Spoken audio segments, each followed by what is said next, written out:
You're kind of nothing without your community. Just think about all the things that you're passionate about and just start talking. I've actually never talked about it online. What's the off-mic story? Guys, I'm 21.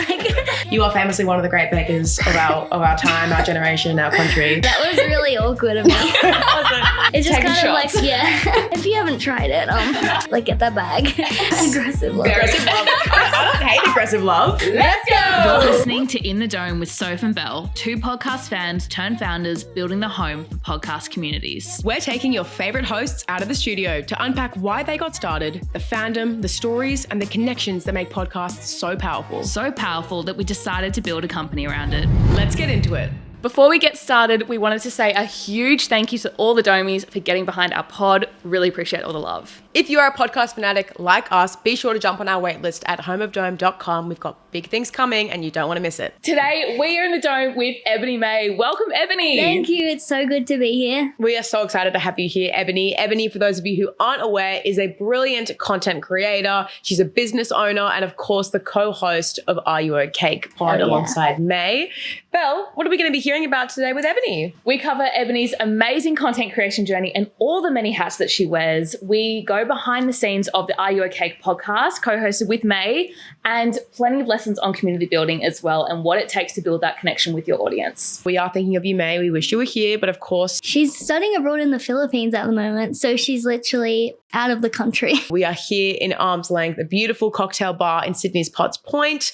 And Ebony hadn't heard of it before because you've come up from Canberra. Yeah, I've caught the bus this morning. What that tells me is that we need to come back here at one point with May when she's back in Sydney and come back to this cocktail bar. That'd be so cute. Now, I think it's only right that we start this episode with a weekly recommendation for our listeners because I know that's the tradition that you have on Are You Okay? It sure is. So what should the Domies be doing this week, Ebony? So recently I've been going on like sunset walks. I feel like it's like connecting me to my study abroad trip because I'd always go and look at the sunset. I kind of like have a meeting with myself, talk to my notes app and things like that and figure things out in my head. I feel like it really resets everything. I love that recommendation. I imagine that you in a normal day would need to be doing a lot of maybe meetings with yourself because as we sort of said at the front of the episode, you've got so many hats and you do so many It's different hard things. to keep track sometimes. I feel like you've got the travel bug. I literally do, yeah. It's bad. I'm always on Skyscanner.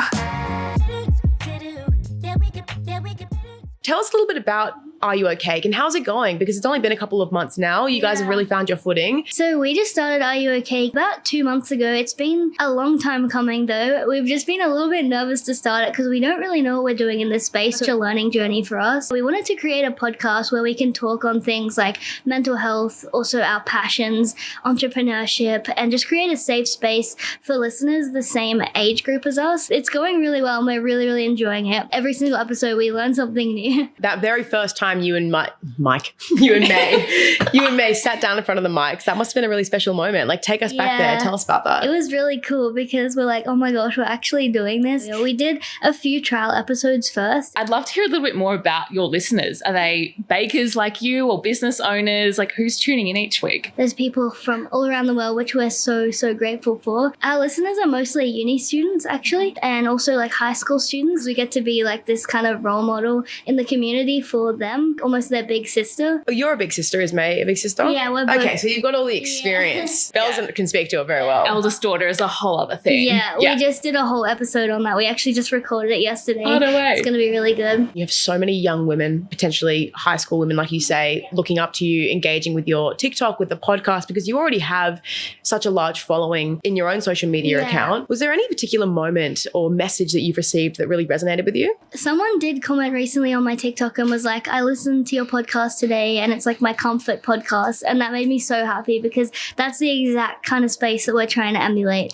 And I get people coming up to me every now and then saying like, oh, I follow you on TikTok and now I want to start my business or I want to go and travel the world. And that just like means everything to me. It's like why I do what I do. I absolutely love that. I think it's such an incredible way for you to connect with your listeners and share your story and inspire that in other people as well. I'd love to understand that moment where you turn to May and you go, let's start a podcast. I think so many of us can relate to that moment. I think a lot of domies can out there as well. I actually remember it quite distinctly. May was living in Sydney and I would always come up from Canberra. We were on the train and it was a 4-hour train. You know, it's quite long, quite boring. But we literally just sat on there and we talked the whole entire way. Everyone around us was just like snoozing and we were just like yapping, like blah, blah, blah. So we're like, wait, maybe we should start a podcast. The thing about us is when we say something, we're going to do it. We're like, oh, what should we call it? May actually studies psychology. I have a cake business, thinking about like, are you okay? And then I was like, wait, are you okay? I can't believe it's like now an actual podcast. You're so right that so many people have had the moment, oh my God, we should start a podcast. Wouldn't this be so funny? But to actually do it is a very different ballgame. And I think that's something that you, from what I've seen, are quite good at. Like, you are a doer. I'm interested because you do a few different things. And we were speaking about it before. You have a lot of different side quests, side hobbies. We've got tap dance, we've got singing, we've got baking, and you're still studying as well. Yeah, I am. From high school, from what I understand, you weren't just doing a typical high school experience of studying, going home, all those things. Yeah. You were already doing the TikTok. You were already doing the baking. Did you own the business at that point as well? Yeah, I started at 15 years old. I mean, that's incredible. Like, how many 15-year-olds are juggling social media, business, studying, and also to understand the power of content at that early age as well is really impressive. Yeah, that's when I started getting into content a lot because I was like, I have this good product and I know it's good. Like, I'd practice in the school holidays, like making cakes and giving them to my family, like, try this. And I'm like, I know it's good. Yeah. And that's how I really got into marketing. How have you noticed using your voice evolving into the podcast? What has that sort of journey looked like for you? I've always been kind of a little bit shy. Ever since starting my TikTok, that's given me kind of this avenue to really express myself in a safe space, which I really love. I think I was always that kind of kid who was told, oh, you need to speak up more, like speak up more in class, blah, blah. She's like a good student, but she needs to speak up, all that. I've been trying to really work on that because I'm passionate about so many different things ever since starting my business and then also working on TikTok and doing content creating and now the podcast. It's been an evolution. I think I'm way more confident now. Speaking on a podcast is so different as well. May and I have really had to learn how to speak in an engaging way on a podcast and tell a story. It's been really fun to have that long form kind of content as well. On TikTok, you can only say so much. Well, there's obviously huge differences in short form content that you're so used to and then moving to long form. But at the same time, you are used to creating content. Yeah. How is it going from, solo content creation, very much having your rhythm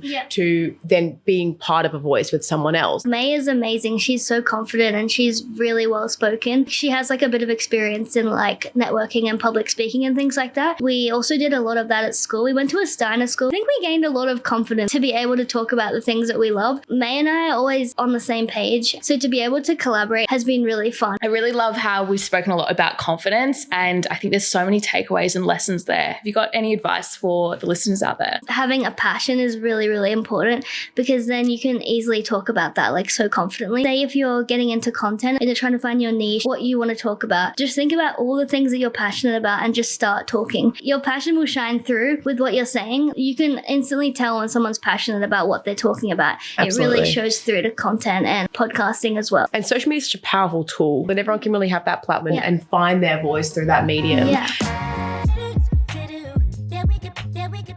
Commonly misconceived about you. What do I, as an audience member, get wrong about Ebony May? People always think I'm way younger than I actually am. I think that's probably my biggest misconception. When I was traveling, actually, people were like, oh, how is she going to travel by herself? She's probably going to get her bag stolen, just stuff like that. Last night, I made a bloopers reel of me cooking. I think I said a swear word or something and someone's like, oh my God, I've never heard you swear. Guys, I'm 21.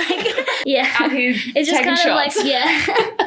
But usually my community is so positive and I feel like they know me now, if that makes sense. Audience's connection to you is a testament to your storytelling and how much you show up in such an authentic way in your content I really as try well. And be authentic. I want to be how I am in person. I want to be the same online. Do you feel the way that you can connect with your audience through the podcast is different to the way that you connect with them, say, through TikTok? Yeah, 100%. Yeah. I feel like it's a lot more deep connection. I feel we don't have too many listeners yet. We'll get more. Yes, clock it. On my TikTok, I've been building that over a few years. Maybe the relationships with my community there is more kind of surface level. Whereas in the podcast, we're able to deep dive on so many different things like mental health, about my social media journey, studying abroad, travel, all that. It kind of bridges the gaps between all the things I don't talk about on TikTok, if that makes sense. On the podcast, I'm able to show my full story community. I'd love to know what episode sparked the most response from your community. The first episode, definitely, because that's when we kind of kicked things off and we had some really positive comments. The next one was probably our Steiner School one, because I've talked a bit about how I went to a Steiner School on my TikTok, and like I've received like a lot of like hate or like opinions from like people about what it is. But on the podcast, we were able to really break it down and be like, it's not like this crazy place. Like it's just like a normal school. Talk about how that kind of got us on the path that we are on today. Belle mentioned before the word community is one that we love here in the Dome. You have garnered this incredible community around you, and it goes beyond just reach and views. Like you have, as you said before, you have people that really resonate with you and your content. They reach out to you. They see you as that big sister. That will be a hugely successful episode series, I imagine. Yeah. What tips do you have for people out there that are trying to build their communities or are just starting out? Because I think whether it's content creation, whether it's business ownership, community is the key 100%. to success. Yeah. And you've done that really well, I feel. So what can you say to the people out there doing the same? Since starting my business, since starting content creating and now the podcast, I think I've really learned on value of a community, because you're kind of nothing without your community. Like I said before, having things that you're really passionate about is very important. Also, being able to network and things. May is really good at networking. Like she will like go up to someone at her uni and be like, oh, can I learn this from you or stuff like that. Like she's really good at that. Reaching out to people as well. People who are doing things that you maybe want to do. Get a mentor, things like that. I've learned so many things from other business owners, and it's really important to have that network as well. Especially as a young person, not too many people have a business at a young age. So it's really cool to speak to other young business owners, and also very inspiring. And once you have the community, make sure you're engaging with the community. Sometimes you can see influencers who, I don't know, they get a bit of hate because they seem like they're not very engaged with their community, or like they don't like care about them, or like they come across that way. So you want to make sure you're responding to comments and responding to DMs, doing little polls. In the future, we'd love to do like podcast events and really engage with our community. I was actually thinking about when I was listening to your podcast on the way here about Gemma and how she had her little dinners, and like she did the America tour as well, which is so inspiring. Gemma's a really good example as well of someone that's doing that community building so well. Is there anyone, whether it's content creators or podcasts, that you think are doing that community building really well and have really garnered that following and it's a real family? Australian businesses on TikTok are really popping off, like Remy by Riley, Jazz Handmade. Like they're doing an amazing job. They're kind of showing up as themselves in the business. They're creating community around that, having those relatable kind of characters, I guess, that work for them, and showing their personality through TikTok as well really creates that community aspect. Also, Sophie, I think she's doing an amazing job, especially with hiring Bailey. He's so funny. Yeah. Another one comes to mind is Brittany Saunders. Oh, I love her, yeah. And Fake the Label. I think they do an incredible job as well. Brady Drake as well, with her pajama business. I met her at the TikTok Awards last year. She's so lovely. God. Are you a part of any communities, online, offline? Offline, I do dancing and like musical theatre and singing and things like that, and that's a whole community in itself. On TikTok, other people who are content creators, I feel like we're like co-workers almost, and it feels really nice to kind of like support them. Every time I see one of my content creator friends get a brand deal and it's like really aligned, I'm like, oh my god, like go off, like get that bag. We don't get the creator fund on TikTok, so this is like the income. It's really cool when I'm able to like go to events and things like that for TikTok. I feel so inspired every time. Like I went to the TikTok Awards last year and I was just like looking around the room and I was like, everyone here is just like so creative in their own way. I feel like I'm repping TikTok right now. I don't know why. To buy. If you haven't tried it, I recommend. Let's run back to May for a second. And we miss her very much right now. I know in our call before, May, she's hilarious. And I know that she would love to be here and she would be having a great crack right now. 100%. To watch you guys play off each other, your dynamic is so interesting, and you can really tell that you have that history as high school best friends. To translate a friendship as to podcast co-host, like thank God for Belle and I, we have no friendship, so it makes it really easy. Really interesting, and I think that's why you guys have that great chemistry, because you have that history. Tell me a little bit about when you guys get on the mic. What is that dynamic? What are the roles that you both play? Try and do everything pretty evenly. I feel like May comes up with really, really good questions. Just for a bit of context as well, the structure of your podcast is really interesting. Yeah. So you have themed sort of episodes. Yeah. So you've got your shared episode that you both get on the mic and you have that discussion. Yeah. And then you've got your solo ep, and then May has her solo ep. I'd love to hear how you sort of got to that process and what made you decide to to run with that structure? It actually started when we were thinking about doing the podcast. I had a massive cooking day and I was like, I really want to do the podcast, but like I'm so busy. How do I fit it in with everything? And then it just came to me. I was like, we could actually make this work if we do like a duo episode one week and then a solo episode the next week. And it's been working really, really well. May and I have different interests. Obviously, we're different people, so we can add our own spin on things. Like May really broke down the psychology of lifelong learning, which I thought was so interesting. And she talked about having a growth mindset because she's studying psychology. I talked a bit about my study abroad experience, which I just came back from. So that was really cool to add that kind of spin on things and talk about our different passions, but also relate to the same subject. I think having two co-hosts, you do get that dual perspective there as well. Yeah. How's that experience filming together as a duo and then the difference in solo episodes? I love filming as a duo because May and I just bounce off each other. Filming solo, it's like a little bit different. I had to kind of learn how to make it really engaging because I feel like I could just like ramble on the most random things. I think I'm getting better at filming by myself. I'm in the comfort of my own room. Like no one's really listening and I can just like say whatever and then it comes across like really natural, I feel. Was there a particular podcast that you saw two co-hosts have that dynamic or have the structure that you thought was really a model for what you two wanted to do? Or did you really want to carve your own path out there? I think we wanted to kind of carve our own path. I've heard some really good podcasts, like, you know, the KICPod. I really like them. Yes. And I think they have a really good dynamic as a duo. We kind of applied that to our own kind of structure, if that makes sense. Yeah. I'd love to understand how you come up with the themes and your episode ideas. Is that something you're putting out to your community or is that a brainstorming session between you and May? Usually brainstorming. We really want to start involving our community more. The other day, May was like, I'm doing this like mental health walk on the 10th of September. I really want to relate that to our next set of podcasts. And we're like, okay, cool. How can we make this work with these ideas? What's really great about Are You Okay is that they're not generic sort of topics that you're typically hearing. Like you really go deeper, you go a level above that, I think, which is really great. What are your listening behaviors? I love being on a good podcast and going on a walk. Oh yeah. I love it. Yeah. When you're going on that walk, on that hot girl walk, as we say, what's the pod that you're popping on? Usually Psychology of Your 20s. That's May and I are like obsessed. Yes. At the gym and things like that. We love Gemma. And like when I was studying abroad. Shout out, Gemma. Shout out.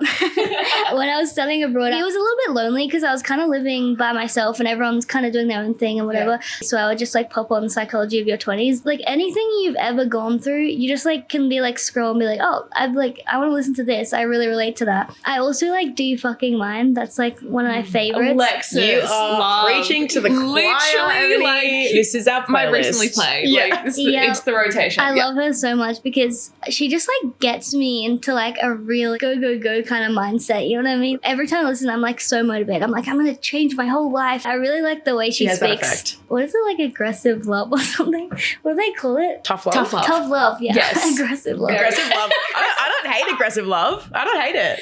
If there was a love language named after you, it would be that. Aggressive love. Yeah. No, it's coming out soon. Yeah. Fuck it. We love Gemma. We love Alexis. They're both great. You can really learn a lot from them. Exactly. Yeah. Been into my like content era. Like I'm really into marketing and things like that. I need to learn from the marketing girlies. So I found a podcast called The Branding Personal. They talk about like deep dive about content, stuff you need for like lighting and things like that, and how to show up like authentically online and just how to create engaging content. I feel like they need to get you on the pod. Maybe that would be so cool. I actually know someone in your community that's a very big fan of yours. Oh, really? And she did ask me to send in a particular question. Oh. Now, this I want you to be as specific as you'd like. But this is from listener Annie. Okay. Annie's Shout a big fan out. of yours. And Hey, Annie Annie. would love to know, with your culinary experience, you've just come off the back of pastry school? Yeah, I did a course? like an intensive pastry course in Paris. Yeah. Like a pastry course in Paris. It's giving Emily in Paris. It's Ebony in Paris. It's Ebony very in nice. I was. It's brilliant. So you know your food. You know your way around a Yeah. kitchen. Listener Annie wants to know, what is your death row meal?